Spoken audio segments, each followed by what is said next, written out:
There has always been the notable mulberry tree, with its even more notable rich red berries, which many are curious about how such a color to a very simple tree came to be. Well, my friends, it begins with a tale of Pyramus and Thisbe. There once lived two young lovers in the town of Babylonia. Both had lived in adjoining houses, which over the years had been the reason why they were so acquainted with each other. But soon they began to fall in love with one another.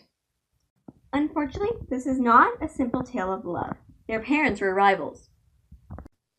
Ever since their parents were rivals, they had forbidden them to get married, trying to desperately keep them apart.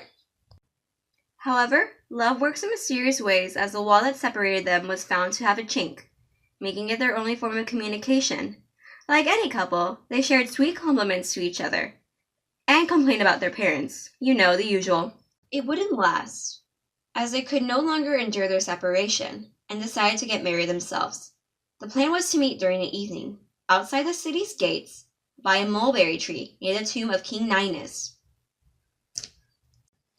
Thisbe, our lovely maiden, was able to escape her home, heavily veiled as she made her way towards the tomb.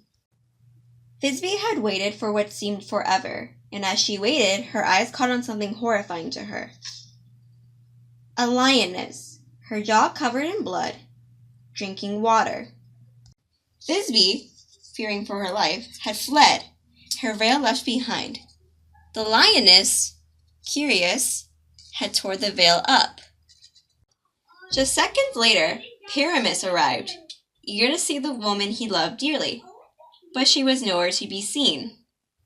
Suddenly, he noticed her veil, torn up to shreds, bloody, the same lioness at a distance. He began to grieve, ashamed that he was not able to protect Thisbe. Suddenly, he noticed her veil, torn up to shreds, bloody, the same lioness at a distance. He began to grieve, ashamed that he was not able to protect Thisbe.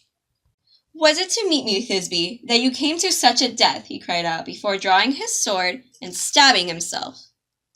Once Thisbe gained her confidence, she had returned, to only find her true love dying slowly. Last time, Thisbe had joined the same fate, both of them dying together, inseparable.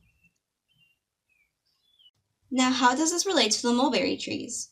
Well, the tragedy of the two lovers had touched the gods so much that the white berries now became a dark red, a symbol of the lovers, Pyramus and Thisbe.